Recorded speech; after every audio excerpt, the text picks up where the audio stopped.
I think in Hillsborough County, our voters have confidence in the election.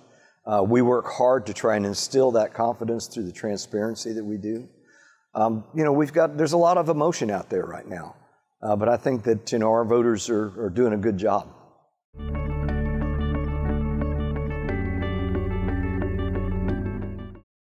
The beauty of Florida is we got 3 ways to vote. You can vote by mail in the comfort of your home. You can go to early vote, which in Hillsborough County, I do the maximum amount of days, 14 days.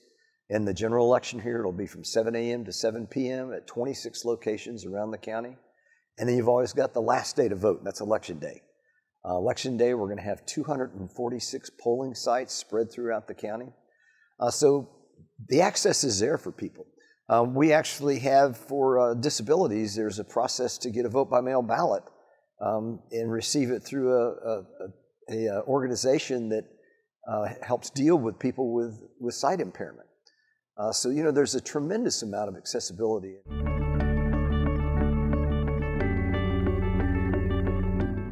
We want to motivate everybody to get out and vote. We've done a lot of work around the 18 to 25-year-olds because they've been lagging, quite frankly.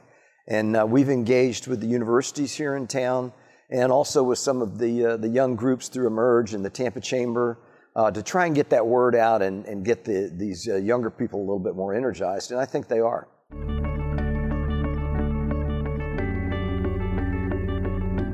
Somebody says their vote doesn't count. We like to point out to them, let me tell you about the dead heat that we had in this community development district, where both candidates had 117 votes. If one more person would have voted in that race, that would have been the difference. I'll do as many media takes as I can and encourage people to get out and vote. It's just like I tell people constantly, be sure you vote down the ballot too, because those are the races that affect your pocketbook.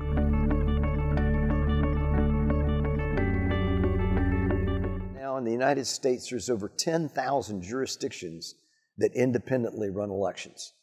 And that's important, because if you want to talk about an election being rigged, how are you going to rig an election across 10,000 jurisdictions?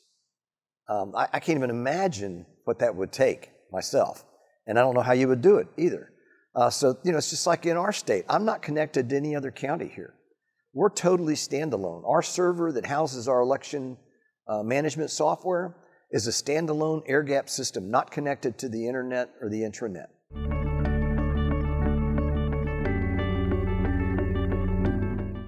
In Florida, we vote on paper. You can't hack paper. We have to keep those ballots for a minimum of 22 months after an election. We can always recreate that election if we have to. Before every election, we conduct what's called a public logic and accuracy test, where we invite the public and the press to come in and watch this take place. And we take a random sample of the tabulators that'll be used Election Day and early voting and all of our high-speed scanners for vote by mail. And we run what's called a test deck through them. We know what the outcome should be. We're ensuring that the machines, the logic is that they can see every space on that ballot where a vote can be cast, whether it's a write-in, a referenda item, or a candidate. And then the accuracy is, did it count correctly? And it does. After every election, by law, every county in this state runs a post-election audit.